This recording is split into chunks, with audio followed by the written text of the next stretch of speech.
no eres nuestra madre, solo una extraña con dinero sucio. Así comenzó el día en que enterré a mis hijos, pero no en un cementerio, sino en mi corazón. Era 14 de marzo, mi cumpleaños número 69, y después de semanas de lluvia, el cielo por fin me regalaba una tarde seca. Había horneado mi flan favorito, ese que siempre hacía para las Navidades, cuando mis hijos todavía me abrazaban sin vergüenza, cuando Lucía me llamaba Mamuchi y Julián me pedía otra cucharada, como si aún tuviera 10 años. Esa mañana me puse mi blusa preferida, la azul celeste, con flores que me regaló Lucía hace años en mi santo. Me miré al espejo y me sonreí. Hoy será un buen día, me dije. Tenía una sorpresa. No solo iba a compartir el flan, sino también una noticia que llevaba meses preparando. Ande, después de 45 años como contadora pública, había logrado 3 pisos completamente pagados en Segovia y Valladolid, más de 180.0 euros en inversiones y ninguna deuda. A mi plan era simple: sorprender a mis hijos con un almuerzo, contarles mi logro y asegurarles que no tendrían que preocuparse jamás por su futuro. Había trabajado toda la vida pensando en ellos, porque eso hacen las madres, ¿no? Conduje 3 horas desde mi casa en Cuéllar hasta el barrio residencial donde vivía Lucía. Llevaba el flan en una caja de lata con flores, mis documentos en una carpeta de cuero y una ilusión tan grande que apenas podía mantener el volante firme cuando respiré hondo antes de tocar el timbre. A Lucía abrió la puerta. No hubo sonrisa, ni un feliz cumpleaños, mamá. Solo una mirada vacía y una ceja levantada. ¿Qué haces aquí, Carmen? Me congelé en Carmen.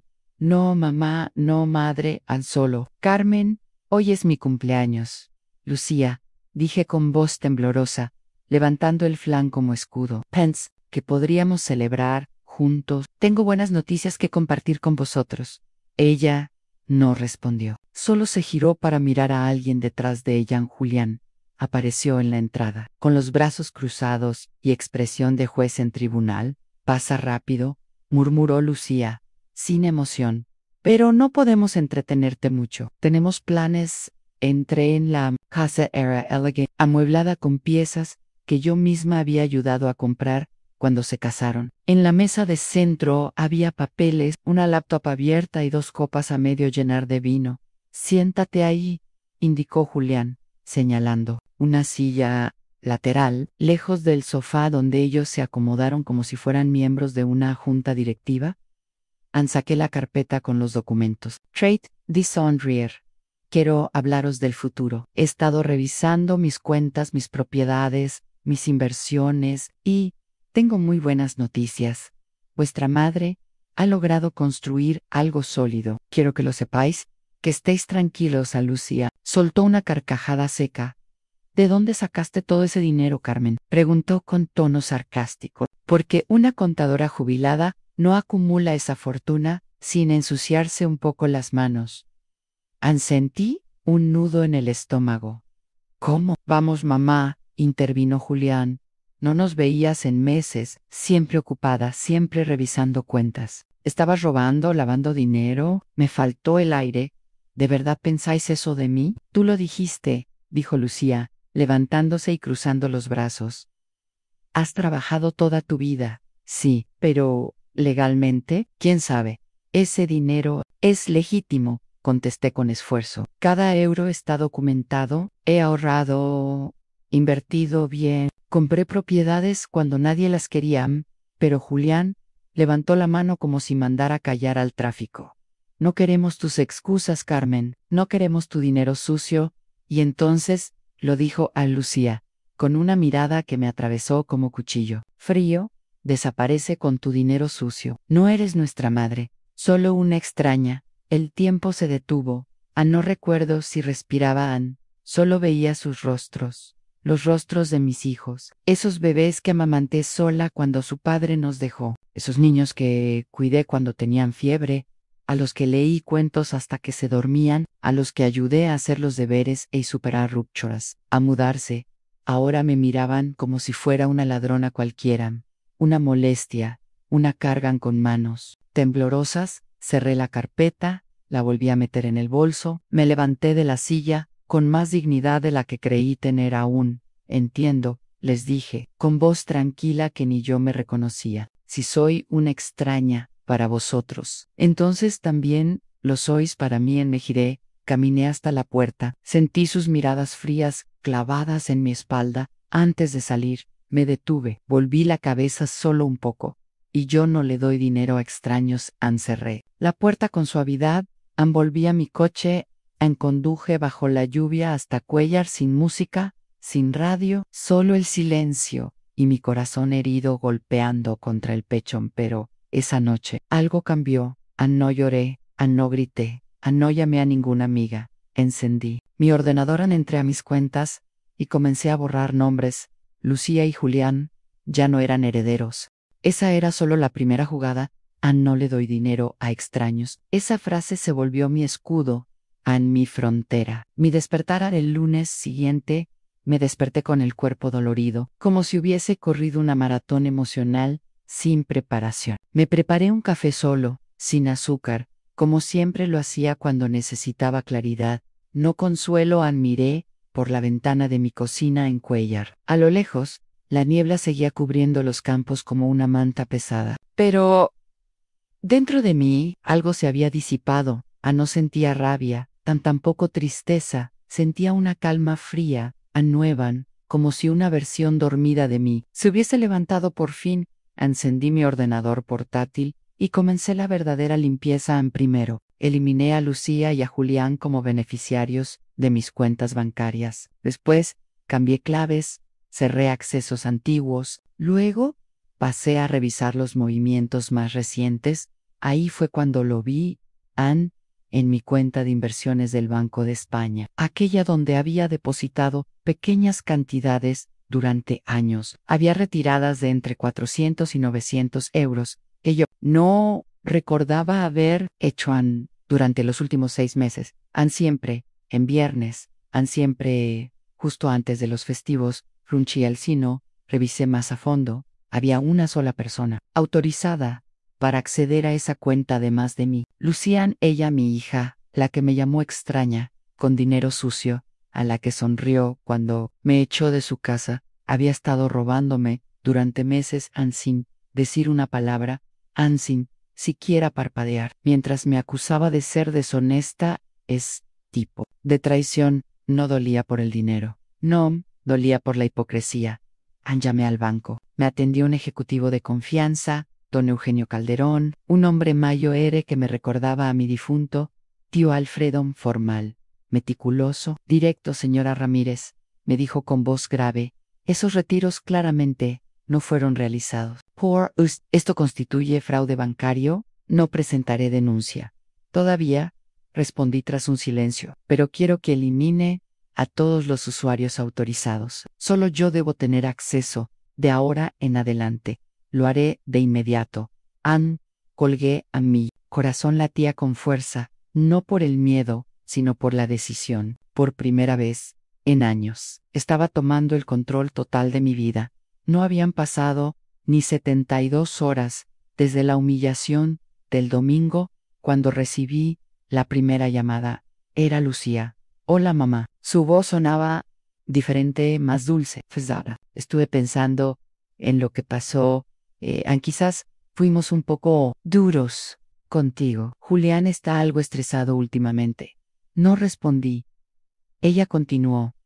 La empresa donde trabaja ha hecho recortes. Pensábamos que, tal vez, podrías ayudarle un poco, solo mientras se estabilizan ahí. Estaban la razón real. La preocupación no era por mí, era por el dinero. ¿Cuánto necesita? Pregunté con tono neutro. Unos 15.000 euros. Solo temporal, mamá. Te lo devolverá todo en 6 meses. 15.000. A la misma hija que me llamó ladrona, que robó de mis cuentas, ahora me pedía ayuda. Sonreí, aunque ella no podía verme. Dime, Lucía, ¿ese dinero es para pagar deudas limpias o sucias? Silencio al otro lado. ¿Cómo? Me dijiste que mi dinero era sucio. Solo quiero asegurarme de no contaminaros con mis euros manchados. Mamá, no quisimos decir eso. Sí, sí lo quisisteis. Dijisteis exactamente lo que pensabais, y yo también tomé aire. No le doy dinero a extraños en Colgún. No me tembló la mano. 5 minutos después, sonó el teléfono de nuevo. Esta vez era Julián. Su voz, grave y temblorosa, buscaba compasión. Mamá, creo que hubo un malentendido. Estábamos tensos ese día. No fue justo lo que dijimos. ¿Qué tipo de problemas tienes, Julián? Trabajo en la economía está difícil. Las ventas han bajado. Mentía, lo conocía mejor que a nadie. Desde niño, sus pausas eran delatoras. ¿Seguro que son problemas de trabajo? ¿O tienen que ver con el casino que abrieron cerca de tu oficina, en Salamanca? Silencio. Demasiado largo. No. Bueno. Es complicado, Julián. El domingo me dijiste que no era tu madre, que solo era una extraña con dinero sucio, ¿recuerdas? Él respiró con dificultad. Las madres ayudan a sus hijos. Las extrañas no tienen esa obligación. Colguean y apagué el móvil en esa misma tarde. Decidí ir más allá. Encendí mi ordenador. Entré a las redes sociales. Primero revisé el perfil de Julián, fotos en el casino, con fichas de póker, copas, caras, relojes de lujo, fechas recientes, frecuentes, después, el de Lucía Vestidos, tu marca, cenas en restaurantes exclusivos en Madrid, viajes a Lisboa, Roma, Florencia, todo eso con un sueldo modesto de administrativa. ¿Y yo era la ladrona. Había llegado el momento de defenderme con algo más que palabras. Me puse mi chaqueta gris, la que usaba para reuniones importantes en mis días como contadora en Segovia, y llamé a una persona a la que no había visto en años, San Joaquín Estrada, antiguo colega, y ahora uno de los abogados más prestigiosos de Castilla y León. Carmen Yaumírez, dijo con sorpresa cuando atendió. ¿Cuánto tiempo? Joaquín, respondí. Necesito verte, Ann. Es urgente. Mis hijos intentan estafarme. Hubo un silencio al otro lado. Ven mañana a primera hora. Tengo justo lo que necesitas. Esa noche dormí como no dormía desde que tenía 40 años. Y antes de cerrar los ojos, repetí en voz baja, una vez más. Durante 69 años viví con miedo. Ahora que lo perdí todo, ya no tengo miedo de nada. Las madres se sacrifican por sus hijos. Las extrañas no tienen esa obligación. Eso les dije cuando intentaron quitarme lo poco que aún me pertenecía a mi libertad. A las 9 en punto del martes por la mañana, subí en el ascensor de mármol gris hasta el piso 7 de un edificio elegante en Valladolid. Llevaba mi carpeta negra con toda la documentación y el corazón sereno, como si no estuviera a punto de defenderme contra mis propios hijos. En Joaquín Estrada me recibió en su despacho con una sonrisa franca. Seguía teniendo aquella energía firme de los años en que compartimos auditorías y cafés de madrugada. Carmen, estás igual que hace 20 años, me dijo, mientras me ofrecía asiento. ¿Qué ha pasado, le conté? Desde la visita humillante, hasta los retiros no autorizados, las mentiras, las amenazas. Joaquín escuchó en silencio, tomando notas. Luego dijo, esto es grave. Lo que ha hecho Lucía es fraude bancario, y lo que pretenden con ese supuesto poder legal para manejar tus finanzas es una amenaza de tutela, pura extorsión. Yo asentí. No quiero denunciarlos aún, pero necesito protegerme. Quiero que no puedan tocar ni un euro más, ni ahora, ni nunca. Entonces, vamos a crear un fideicomiso irrevocable, explicó. Transferiremos tus bienes y activos allí. Serás la única beneficiaria durante tu vida, pero ellos no tendrán acceso, ni aunque lo intenten legalmente. Pasamos toda la mañana revisando papeles. Él llamó a un notario, a un médico, a un psiquiatra. Querían dejar constancia de que yo estaba lúcida, en control, competente. Vamos a blindar tu patrimonio. Carmen me aseguró, nadie podrá tocarlo sin tu consentimiento explícito. Al salir de allí, con la certeza de que por primera vez en décadas tenía algo que me pertenecía solo a mí, el control. El jueves por la tarde sonó el timbre de mi casa. En Cuéllar Lucía estaba en la puerta, nerviosa, con una carpeta en la mano. ¿Podemos hablar, mamá? Le abrían, pero no la invité a sentarse. Se quedó de pie en el salón, jugando con las llaves del coche. Julián y yo hemos estado hablando. Comenzó con voz tensa. Creemos que deberías delegar tus finanzas. Ya tienes 69 años. Es fácil cometer errores a esta edad. Ann sacó los papeles. Estos son poderes notariales. Solo necesitas firmarlos. Así podremos ayudarte mejor. Protegerte de posibles engaños. No toqué los documentos. ¿Protegerme de qué? Pregunté. De ti misma. Soltó Lucía, sin mirarme. Has estado confundida últimamente, mezclando cosas, sospechando de todos. Creemos que necesitas apoyo en la ironía. Me dio risa. ¿Tú quieres protegerme? ¿Tú, que estuviste robando de mi cuenta durante medio año? Lucía se quedó paralizada. ¿Cómo? No voy a firmar nada, le dije, firme. Y creo que es hora de que te vayas. De mi casa. Sus mejillas se encendieron de rabia. Te has vuelto una vieja egoísta y paranoica, pero no creas que esto se va a quedar así. Cerré la puerta detrás de ella. No tardaron en moverse. El lunes a las 7 de la mañana. Sonó el timbre otra vez. Esta vez, Lucía y Julián no venían solos. Con ellos había un hombre mayor, traje oscuro, maletín en mano. ¿Qué queréis a esta hora? Pregunté desde detrás de la cadena de seguridad. Mamá, dijo Julián, te presentamos al licenciado Andrés Vázquez, especialista en derecho familiar y casos de tutela. El abogado me sonrió falsamente. Señora Ramírez, sus hijos están muy preocupados por su bienestar. Han notado ciertos comportamientos erráticos. Negarse a aceptar ayuda, hablar sola, decisiones financieras imprudentes. Cada palabra estaba cuidadosamente elegida para destruirme. Comportamientos erráticos, pensé. ¿Desde cuándo negarse a ser robada es errático? Mamá, solo queremos ayudarte, interrumpió Lucía. El abogado puede facilitarte apoyo legal, médico, todo lo que necesites. Yo respiré hondo. No ves, es entrar. Si queréis hablar conmigo, será a través de mi abogado. ¿Eso los descolocó? ¿Tienes abogado? Preguntó Julián. Pálido. Sí, se llama Joaquín Estrada. Quizá os suene, lleva mi caso desde hace una semana. El rostro del licenciado Vázquez cambió, se puso tenso, como si se tragara un limón entero. Señora, tal vez ha habido un malentendido. No ha habido ninguno. Mis hijos me insultaron, me robaron, y ahora quieren declararme incompetente para quedarse con el resto. Pero yo ya tomé mis precauciones.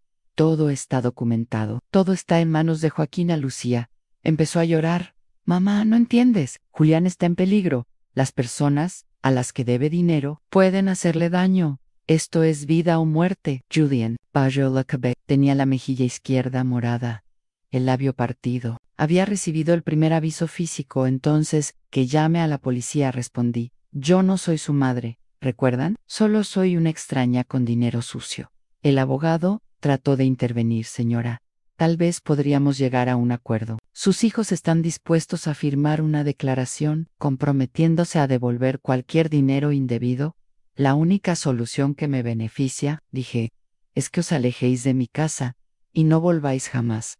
Julián puso el pie en la puerta. Suplicante, por favor, mamá, entiéndelo. Si no pagamos hoy, pueden hacerle daño a otras personas. Lo miré con frialdad.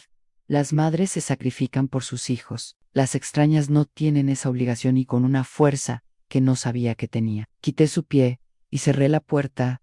Una hora más tarde, recibí una llamada de Joaquín. Carmen, me ha llamado el licenciado Vázquez. Quiere retirarse del caso. Dice que no quiere enfrentarse a nosotros, que todo huele mal. ¿Qué le dijiste? Le dije que si presentaba cualquier documento contra ti, lo arruinaría profesionalmente. También le mencioné los informes médicos y psicológicos que confirman que estás perfectamente lúcida. Suspiré. De fuerza ya no era la madre suplicante, era una mujer con un ejército legal detrás. Esa noche me senté frente al ordenador y comencé a escribir algo que nunca pensé que escribiría: mi historia. Ya no solo para defenderme, sino para advertir a otras, porque si esto me había pasado a mí, también le podía pasar a otras mujeres de mi edad, y si nadie hablaba, nadie lo sabría. Sí, es para celebrar que finalmente aprendí a valorarme. Lo dije mientras me probaba un collar de perlas por primera vez en mi vida. y no era un regalo. Era una declaración antes de que el abogado de mis hijos se retiró del caso y Joaquín me aseguró que todo mi patrimonio estaba legalmente blindado. Una sensación nueva me envolvió a libertad, real a libertad, de miedo, de culpa, de la idea de que las madres deben soportarlo todo. Ese sábado me desperté temprano, abrí las persianas y dejé que el sol de Cuéllar entrara con fuerza en la casa. Por primera vez en mucho tiempo, me vi al espejo y no vi a una mujer traicionada, sino a una mujer que sobrevivió. Hoy no voy a ahorrar, me dije, hoy me voy a cuidarme. Vestí con un conjunto elegante que tenía guardado para ocasiones especiales. Me puse mis pendientes de plata, tomé el coche y conduje hasta Toledo. Tenía una cita conmigo misma.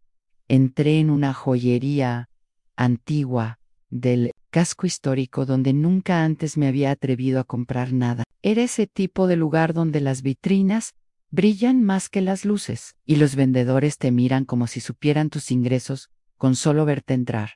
Pero ese día no me tembló el pulso. ¿Busca algo especial, señora?, preguntó una vendedora, de unos 30 años, sonriente, hacían algo bonito, algo que nunca me he permitido tener. A media hora después, salía de la tienda con una bolsa pequeña en la mano. Dentro, un collar de perlas auténticas, unos pendientes de diamantes discretos y un reloj suizo clásico a precio total, a más de 8.000 euros. Cuando la vendedora me preguntó si era para una ocasión especial, le sonreí y respondí, sí, es para celebrar que finalmente aprendí a valorarme. Y no mentían, pero la calma no duraría mucho. Al regresar a Cuéllar esa tarde, noté algo extraño. Un coche negro, con cristales polarizados, estaba aparcado frente a mi casa. 2 hombres dentro, no fumaban, no hablaban, solo esperaban. Mi estómago se encogió. Estacioné el coche dentro del garaje y entré por la puerta trasera. Desde la ventana de la cocina podía ver claramente el sedán negro. Era como una sombra en el umbral de mi libertad. A mi móvil sonó, mamá, la voz de Julián. Sonaba temblorosa, casi infantil. No salgas. Esos tipos están en tu casa. Solo necesito el dinero. Se irán en cuanto lo tenga. No quería que llegara a esto. Ahí estaba a mi propio hijo. Había enviado cobradores a mi puerta. Julián, le respondí con voz firme. Si esos hombres cruzan mi verja o me amenazan de alguna manera, llamaré a la Guardia Civil inmediatamente. Y cuando los arresten, les diré quién les dio mi dirección. Colgué. Y sin esperar, llamé al 112. ¿Emergencia?, preguntó la operadora. Sí, hay 2 hombres sospechosos vigilando mi casa. Creo que están relacionados con cobros ilegales. Estoy sola y tengo miedo. 10 minutos después, 2 patrullas se presentaron. Luces encendidas, sirenas apagadas. Los hombres del sedán negro arrancaron sin mirar atrás. Los agentes me tomaron declaración, revisaron la zona y me recomendaron instalar cámaras. Les agradecí con el corazón aún en la garganta, pero esa noche, mientras cenaba, sola en la cocina con mi collar de perlas puesto, entendí algo vital. Durante toda mi vida había tenido miedo. Miedo de estar sola, miedo de que mis hijos me rechazaran, pero ahora que lo había perdido todo, ya no temía nada. Y esa libertad valía más que cualquier cantidad en mi cuenta. El lunes siguiente, mientras organizaba papeles para Joaquín, recibí una llamada inesperada del detective Tomás Gil, de la Policía Nacional. Señora Ramírez, hemos estado investigando movimientos bancarios irregulares en su entidad. Su nombre apareció como posible víctima de acceso no autorizado. ¿Estaría dispuesta a declarar? No lo dudé. Por supuesto, estaré en el Banco de España el miércoles. ¿Podemos reunirnos allí? Esa misma tarde llamé a Joaquín para contarle. Perfecto, me dijo.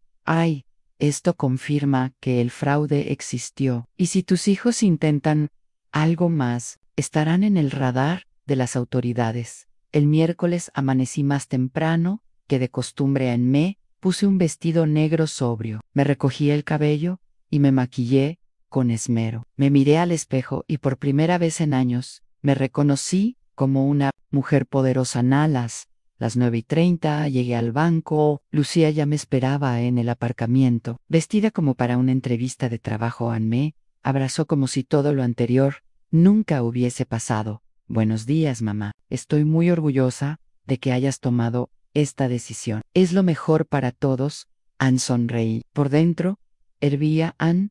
Subimos juntas a la oficina del director general, don Lázaro Gómez, un hombre de confianza que había sido testigo de todos mis movimientos financieros durante más de una década. Señora Ramírez, señorita Lucía, por favor, toma asiento. Lucía sacó rápidamente sus papeles. Mi madre ha decidido que yo me encargue de sus finanzas. Está teniendo problemas de memoria. Queremos evitar errores graves. An Lázaro asintió con cortesía y tomó los documentos. Pero antes de procesarlos dijo, antes de nada, hemos detectado movimientos inusuales en las cuentas de la señora, retiradas que requieren aclaración. Preferimos revisar eso antes de proceder. An Lucía palideció, pero mantuvo la compostura. Entonces llamaron a la puerta. Adelante, dijo Lázaro. Entró el detective Gil, con una carpeta en la mano. Buenos días, soy el detective Tomás Gil. ¿Es usted la señora Carmen Ramírez? Asentí. En Lucía dejó de respirar. Estamos investigando fraudes financieros en esta institución. Usted autorizó retiradas por un total de 8.3 euros en los últimos 6 meses. No, detective. Jamás autoricé esos movimientos. Me enteré al revisar mis estados de cuenta. El detective anotó y luego se giró hacia Lucía. ¿Y usted es Lucía Ramírez? Yo tenía acceso para ayudarla. Usted aparece como responsable directa de esas retiradas. En Lucía me miró como rogando que la salvara a Anne, pero yo ya no salvaba a nadie. Detective, ella tomó ese dinero sin mi permiso. Eso es robo, ¿verdad? Efectivamente, es fraude bancario y robo agravado. A Lucía comenzó a llorar. Mamá, por favor, diles que era con tu permiso. Solo lo tomé prestado. La miré directamente a los ojos. Tú me dijiste que no era tu madre, que solo era una extraña con dinero. Sucio. ¿Por qué una extraña te daría permiso para tomar su dinero? El detective le puso las esposas. Señorita, está arrestada. Tiene derecho a guardar silencio. Lucía gritaba, lloraba, se retorcía, pero yo no me movía. Joaquín entró justo entonces con una carpeta en la mano. Detective, gracias por coordinar esto. Señor Lázaro, le ha mostrado a la señorita los documentos del fideicomiso. Lázaro asintió. Señorita Ramírez, antes de su llegada esta mañana, su madre transfirió todos sus bienes a un fideicomiso irrevocable a usted. No tiene acceso a nada. Lucía se desplomó en la silla. Yo me levanté. Me acerqué a ella. Le hablé con calma. Las madres protegen a sus hijos. Las extrañas protegen su dinero de los ladrones. Si tus hijos te tratan como a una extraña, tal vez es hora de actuar como una extraña. Lo dije con la voz firme al micrófono, y supe que ya no hablaba solo por mí. Después del arresto de Lucía, pasé 2 días en silencio absoluto. No lloré, tampoco me regodé. Solo pensaba en cómo mi vida, en menos de 3 semanas, había pasado de ser la historia callada de una mujer jubilada a la lección pública más comentada. Hoy Segovia, los medios locales habían recogido la noticia: hija arrestada por estafar a su propia madre. Valiente mujer de 69 años protege su herencia de hijos abusivos. Solo soy una extraña con dinero sucio. El testimonio que sacudió a Castilla y León. La historia se viralizó. A mi teléfono no paraba de sonar. Vecinos, conocidos, incluso periodistas. Pero hubo una llamada que me conmovió más que todas. Dulce Martínez, mi vecina de al lado, de 75 años. Mónica, su voz era casi un susurro. Vi las noticias. Quería preguntarte algo personal. ¿Podemos hablar? Ellie invited a tomar café. Esa misma tarde Dulce me confesó, entre lágrimas, que su hijo había estado manejando sus finanzas desde hacía años. Le había quitado las tarjetas, le daba una paga mensual de apenas 200 euros y no le permitía hacer transferencias sin su aprobación. Dice que es por mi bien, me explicó con los ojos bajos, que como ya estoy mayor, no sé tomar buenas decisiones. Tomé sus manos con firmeza. Dulce, eso no es protegerte, eso es abuso financiero. Le conté mi historia completa. Le presenté a Joaquín Estrada. Mientras Daya su situación legal cambió por completo. Ann recuperó el control de su cuenta, eliminó el acceso del hijo y empezó a manejar su propia pensión. Otra vez, Ann fue entonces cuando entendí algo crucial. No era la única, no era el único caso. Había cientos, tal vez miles, de mujeres mayores en mi situación, mujeres que habían trabajado toda una vida solo para ser tratadas como una carga o una cuenta bancaria por sus propios hijos, y nadie hablaba de eso. El viernes siguiente pedí una reunión con el director de Radio Castilla, don Marco Salazar, un hombre joven y entusiasta que ya había intentado entrevistarme para su programa de actualidad. Señor Salazar, le dije con firmeza, no quiero contar mi historia en una entrevista. Quiero hacer algo más grande. Quiero un espacio fijo. Un programa. Él parpadeó, sorprendido. ¿Qué tipo de programa? Uno para nosotras, a las que hemos sido silenciadas, las que hemos sido robadas por nuestras propias familias. Quiero hablar de protección financiera para personas mayores, de derechos, de dignidad. An Marco se inclinó hacia adelante. ¿Interesado? ¿Tiene experiencia en radio? No, pero tengo algo mejor en experiencia en la vida. Y eso no se aprende con micrófonos. Ann sonrió. Hagamos una prueba piloto la próxima semana. ¿Cómo se llamaría el programa? No dudé. Dignidad Dorada. Ann. El miércoles por la tarde. Llegué al estudio vestida de blanco. Llevaba mi carpeta con notas, mi collar de perlas y una determinación que se podía oler. En Marco me llevó al pequeño estudio. Me explicó cómo funcionaban los micrófonos, la consola, los auriculares. Hablé como si estuviera en su sala con una amiga. Me dijo, Ann, respiré hondo. La luz roja se encendió.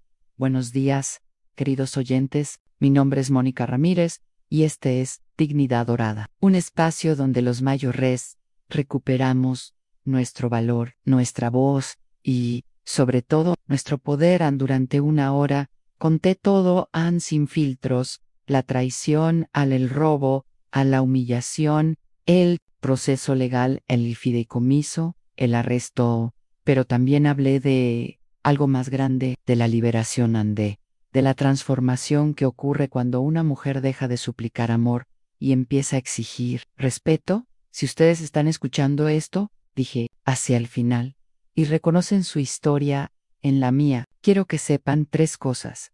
No están solos, no están obligados a soportar abusos por ser padres. Nunca es tarde para recuperar la dignidad. La luz roja se apagó. Ann, y el teléfono de la emisora explotó en llamadas, mensajes, correos.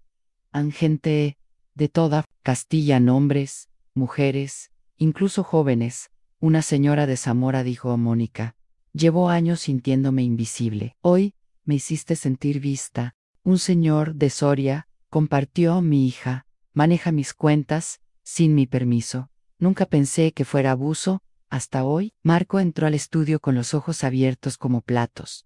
Esto ha sido una bomba. No sabes lo que acabas de hacer. Este programa tiene que continuar. Asentí. Lo sabía, y era solo el principio. En esa noche, mientras preparaba el guión para el siguiente programa, recibí un mensaje de un número desconocido. Ann, soy nieta de Dulce. Gracias por ayudar a mi abuela a recuperar su dignidad. Estoy orgullosa de ella. Y de usted. Lloré, Ann, por primera vez. No de tristeza, Ann, sino de gratitud. Ann, porque algo que comenzó como una herida personal se estaba convirtiendo en una revolución silenciosa. El sábado siguiente, organicé una merienda. En mi casa, Ann, invité a Dulce y a 3 vecinas más que me habían escrito tras oír el programa. Éramos 5 mujeres mayores, Ann, todas con historias de abuso silencioso. Ann, mientras servía café y pastel de almendra, dije, señoras, hemos trabajado toda una vida para tener estos ahorros. Nadie, y repito, nadie, tiene derecho a quitárnoslos, ni siquiera nuestros propios hijos. Ann, Joaquín, asistió también. Les explicó sus derechos, las herramientas legales disponibles, cómo denunciar si fuera necesario. A la sala estaba llena, de ojos llorosos y de determinación. Ese día no solo fundamos un grupo, fundamos una comunidad. Esa noche, en mi libreta de notas, escribí una frase con tinta roja así: tus hijos te tratan como a una extraña. Tal vez es hora de actuar como una extraña. La próxima semana sería la frase con la que abriría el segundo episodio de Dignidad Dorada Ann, y sabía que esta vez el país entero estaba escuchando. Te perdono, no porque lo merezcas, sino porque yo merezco liberarme del resentimiento. Así, sellé mi libertad definitiva, no en un juzgado sino en mí. Alma. Ya habían pasado 2 meses desde la emisión del primer programa de radio. Dignidad Dorada se había convertido en un fenómeno en toda Castilla y León. Recibía cartas, llamadas y hasta regalos de personas mayores que me agradecían por haber dicho, en voz alta, lo que muchos llevaban años callando. Un miércoles por la tarde, después de mi tercer programa, volví a casa y encontré un sobre sin remitente en mi buzón. Lo reconocí al instante, era la letra de Lucía Ann. Subí a casa con el corazón latiendo fuerte. Me senté en mi sillón favorito con una taza de té y comencé a leer. Ann, querida mamá, he tenido 2 meses para pensar, para sentir en días, para reconocer. No te escribo para pedirte perdón, ni para que retires los cargos. Solo quiero que sepas que entiendo el daño que te hice y que por fin comprendo quién eres. Lucía repasaba detalles de nuestra historia que pensé que había olvidado. Las veces que vendí cosas para pagarle la universidad, los turnos dobles que trabajé cuando se divorció, como cuidé de su hijo cuando ella no podía más. Siempre estuviste ahí, y yo lo di por hecho. Contó que había conocido a otras mujeres en prisión, que por primera vez hablaba sin mentiras y que escuchaba mi programa de radio cada semana, gracias a una funcionaria que se lo permitía. No espero que me perdones, mamá. Solo quiero que sepas que entiendo que el mayor error no fue robarte dinero, sino haberte quitado el derecho de ser madre sin miedo. Cuando terminé de leer, no sabía qué sentir. No era la Lucía manipuladora de antes. No había súplica, no había chantaje. Solo verdad. Llamé a Joaquín esa noche. Como abogado me dijo, te diría que seas prudente, pero como amigo, te diría que sonó genuina. ¿Qué dice tu corazón? Confusión, le respondí, pero también paz. 3 días después, tomé una decisión que no estaba en mis planes. Visité a Lucía en la cárcel. El proceso fue humillante, burocrático, lento, pero cuando la vi a través del cristal, supe que había hecho lo correcto. Había perdido peso. Su cara, sin maquillaje, parecía más joven, más humana. Mamá dijo, apenas tomando el teléfono. No puedo creer que hayas venido. Recibí tu carta. Dije simplemente, cenaba de frente. Por eso estoy aquí. A Lucía no lloró. Solo me miró con una mezcla de vergüenza y agradecimiento. Aquí, no hay forma de esconderse, mamá. Cada noche me acuesto con la imagen de tu cara, el día que me arrestaron. No pido perdón, solo, lo siento. De verdad, guardé silencio. Luego la dije, con calma, te perdono, Lucía, no porque lo merezcas, sino porque yo merezco liberarme del resentimiento, pero el perdón no es olvido. Y la confianza se reconstruye con tiempo, no con lágrimas. Ella sintió, en silencio, puedo intentar reconstruirla. ¿Algún día? Eso dependerá de tus actos, no de tus palabras. Esa misma semana, recibí otra carta, esta vez de Julián. Era breve, escrita, con letra temblorosa. Mamá, estoy en un programa de rehabilitación, en prisión. He pasado por terapia de grupo para adictos al juego. Por primera vez, no me odio. Y tampoco te culpo, solo quiero que sepas que el plan fue mío. Que presioné a Lucía y que arruiné todo lo bueno que teníamos. No te pido nada, solo que no permitas que mis errores destruyan la nueva vida que has construido. Estoy orgulloso de ti, de tu voz, de tu programa. Why Sobertudo di tu vala. Esta vez no lloré, pero sentí que algo dentro de mí se acomodaba, como una pieza que encaja después de años fuera de lugar. En el siguiente episodio de Dignidad Dorada, decidí hablar de algo muy personal, el perdón con límites, queridos oyentes, dije al aire. Hoy quiero hablarles de algo que muchas veces se malinterpreta. Perdonar no significa olvidar, tampoco significa reconciliarse. Perdonar es, ante todo, un acto de liberación personal. Podemos perdonar sin permitir que nos vuelvan a herir. Podemos perdonar sin abrir la puerta de nuevo, porque el amor sano también sabe cerrar con llave. A las llamadas, esa tarde fueron más emocionales que nunca. Una mujer de 80 años, de Ávila, me dijo: mi hijo me estafó, y aún así me siento culpable por no ayudarlo más. Gracias por recordarme que poner límites también es amor. Otra, de Burgos, lloró al aire: en tu historia me ha salvado la vida, Mónica. Pensaba que estaba sola, y ahora sé que no. 2 meses después, Radio Nacional me ofreció retransmitir el programa en más de 50 ciudades de toda España. Me ofrecieron regalías, entrevistas e incluso una propuesta para escribir un libro. Marco, el director de la emisora, me abrazó en el estudio. Mónica, estás cambiando vidas. La mía fue la primera, le respondí, en el último miércoles de abril, al finalizar el programa número 12. Cerré el micrófono y dije: queridos oyentes, gracias. Gracias por escucharme, por abrirme sus historias, por hacerme sentir que no estamos solas. Esta historia, la mía, ha sido dolorosa, sí pero también ha sido un renacer, porque como dije al principio, si tus hijos te tratan como a una extraña, tal vez es hora de actuar como una extraña. Y hoy quiero terminar preguntándoles a ustedes: ¿qué significa para ti la dignidad?